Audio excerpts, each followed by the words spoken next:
sorry. No. I'm fine. Actually, I was searching for you. നാളെ എൻ്റെ birthday ആണ്. So ഞാനൊരു dinner treat. Happy birthday. Actually, tomorrow. I mean, in advance? Thanks. So ഞാനൊരു dinner treat വെച്ചിട്ടുണ്ട്. I'll be expecting you there.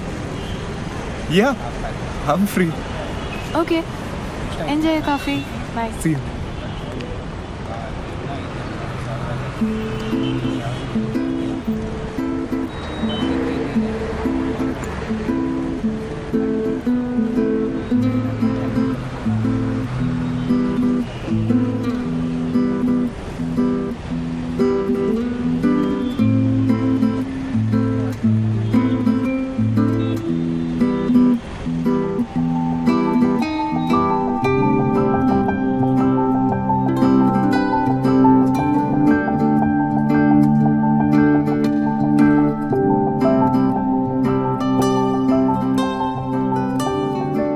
I need a gift. What gift, sir? Birthday gift. For a girl.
Thanks a lot.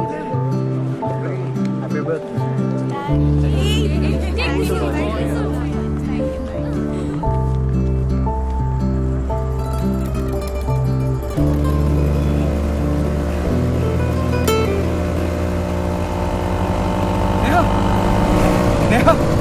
Neha, stop.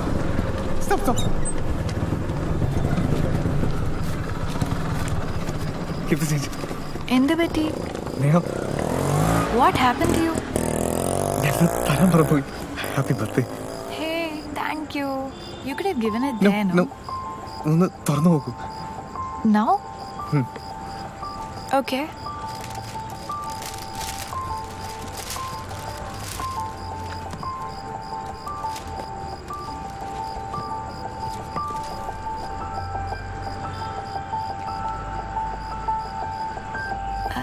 Nice. Thank you. Thank you. Okay, Unnikuttan. Neha, എനിക്ക് ഒരു കാര്യം പറയാനുണ്ടായിരുന്നു. എന്താ ഉണ്ണിക്കുട്ടൻ? അത് hi, I love you. Oh, how sweet. Love you too.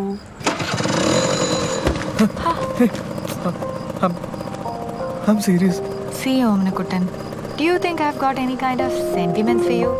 Don't be a fool, man. You're nice, a good colleague, hardworking, helpful. എന്ന് വെച്ച് ഇയാളെ കയറി പ്രേമിക്കാൻ എനിക്ക് പറ്റില്ല. When it comes to love, life, everyone has their own personal choice. And I have thanked you. And I never thought of having a relationship with you. അതും തന്നെ പോലെ ആളുടെ കൂടെ. Why? I don't see anything attractive in you. താൻ എന്താ കണ്ണാടി നോക്കാറില്ലേ? Look at your face now. Omanakuttan. I'm sorry. I didn't mean to. Sir. Thank you.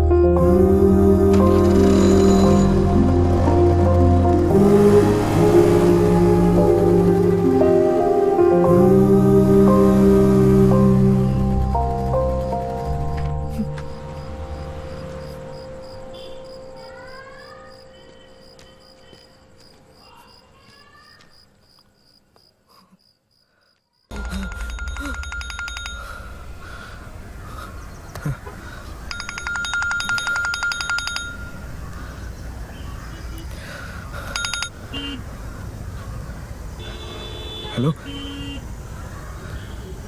ഇല്ല sir ചെയ്യാം സർ അല്ല കുറച്ച് പേഴ്സണൽ കാര്യങ്ങൾ സർ സർ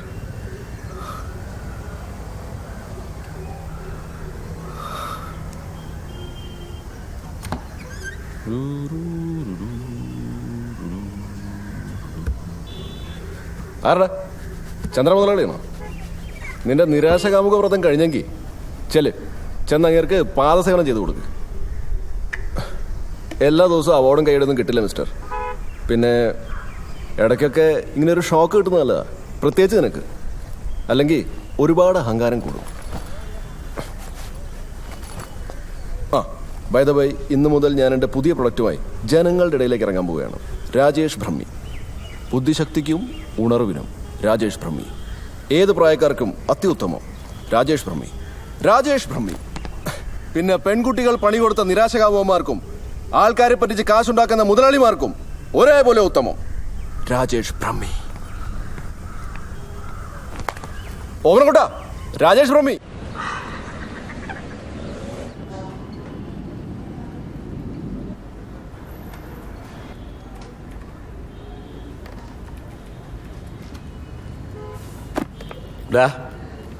ഏറ്റവും നല്ല എംപ്ലോയി എന്നുള്ള അവാർഡും തന്ന് ബാക്കിയുള്ള സ്റ്റാഫിന്റെ എല്ലാം മുമ്പിൽ വെച്ച് നിന്നെക്കുറിച്ച് നല്ല 4 വാക്കും പറഞ്ഞിട്ട് ഒരാഴ്ച തികഞ്ഞില്ലല്ലോടാ.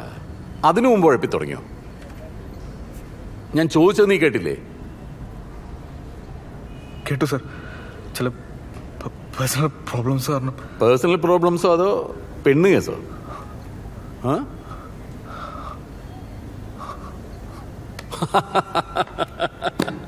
ഓമനക്കുട്ട, ഞാൻ നിന്നെ കുറ്റപ്പെടുത്തുന്നില്ല. ഈടെ ഇരുട്ടത്തൊരു പെണ്ണിനെ ഒറ്റയ്ക്ക് കിട്ടിയിട്ട് നീ ഒരു ഐ ലവ് യു മാത്രമല്ലേ പറഞ്ഞുള്ളൂ.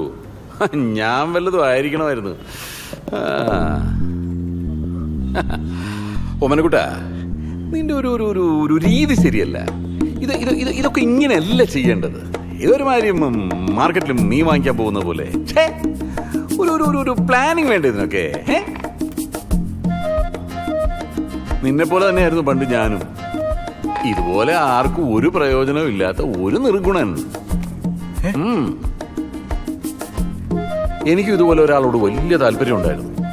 ഞങ്ങളുടെ നാട്ടിലെ ഏറ്റവും വലിയ പണച്ചാക്കിന്റെ ഒരേ ഒരു മകൾ സുമതി. അവളാണെങ്കിലോ 10ാം ക്ലാസ് 4 പ്രാവശ്യം തോറ്റ് ഈ വാരികളിലൊക്കെ വരുന്ന സകല പൈങ്കിളി നോവലുകളും വായിച്ച് അതെഴുതുന്നവരാണ് ഈ ലോകത്തിലെ ഏറ്റവും റൊമാൻറ്റിക് ആയ പുരുഷന്മാരെന്ന് വിശ്വസിച്ചുകൊണ്ട് നടന്നിരുന്ന ഒരു നാട്ടുമ്പുറത്തുകാരി. അക്കാലത്ത് സ്വന്തം അച്ഛന്റെ പേരെഴുതിയാൽ പോലും മിനിമം 2 തെറ്റെങ്കിലും വരുത്തിയിരുന്ന ഞാൻ ഇവളെ വീഴ്ത്താൻ ചെയ്ത പണി എന്താണെന്നറിയോ? നാട്ടിലെ ലൈബ്രറിയിൽ ആരും വായിക്കാതെ കിടന്നിരുന്ന കുറെ പഴയ പൈങ്കിളികൾ തപ്പിയെടുത്തിട്ട് ഒരു കടലാസിൽ പകർത്തി എഴുതി ഞാൻ എഴുതിയതാണെന്നും പറഞ്ഞ് ഇവൾക്ക് കൊണ്ടുപോയി കൊടുത്തു. ഒരു മെനക്കേടും ഇല്ലാതെ ആളിതാ എന്റെ പോക്കറ്റ്. അവളാണ് ഓമനക്കുട്ട എന്റെ ഭാര്യ സുമതി. അവളുടെ അപ്പനെ വിറ്റ കാശാണ് ഈ ക്ലിൻടോണിക്ക. എങ്ങനെയാണ് ഇത്തരം കാര്യങ്ങൾ പ്ലാൻ ചെയ്യേണ്ടതെന്ന് ഇപ്പൊ നിനക്ക് മനസ്സിലായില്ലേ? മനസ്സിലായില്ലേ?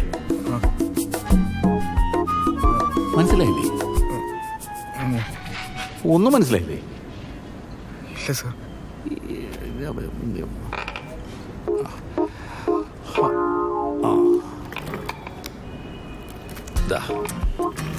ഞാൻ ഈ കുപ്പിക്കകത്ത് എന്താണ് കലക്കി വെച്ചിരിക്കുന്നതെന്ന് നിനക്കറിയാമോ? പോട്ടെ, ഇത് തേച്ചിട്ട് ഈ ലോകത്ത് ആർക്കെങ്കിലും മുടി വളർന്നതായിട്ട് നിനക്കറിയാമോ? ഇല്ല. എന്നിട്ടും ഇത് വാങ്ങാൻ ആളുകൾ ക്യൂ നിൽക്കുന്നെങ്കിൽ അതാണ് മോനെ മാർക്കറ്റിംഗ്. ഉള്ളിൽ എന്ത് എന്നതിലല്ല ഓമനക്കുട്ട, അത് വർണ്ണക്കടലാസിൽ പൊതിഞ്ഞ് നമ്മൾ എങ്ങനെ മാർക്കറ്റ് ചെയ്യുന്നു എന്നതിലാണ് കാര്യം. ഇപ്പൊ മനസ്സിലായോ? നിന്റെ ഉള്ളിലുള്ള കഴിവുകൾ എങ്ങനെ ഉപയോഗിക്കണമെന്ന് നിനക്കറിയില്ല, പക്ഷെ എനിക്കറിയാം. അതുകൊണ്ടാണ് നീ ഈ കമ്പനിയിലെ നമ്പർ 1 ആയത്. മനസ്സിലായോ? ഇതുപോലെ നീ നിന്നെയും മാർക്കറ്റ് ചെയ്യും ഓമനക്കുട്ട, നല്ല വർണ്ണക്കടലാസിൽ പൊതിഞ്ഞ്. ബാക്കിയൊക്കെ താനേ നടക്കും. നീ ചെല്ല്, ധൈര്യമായിട്ട് പോ.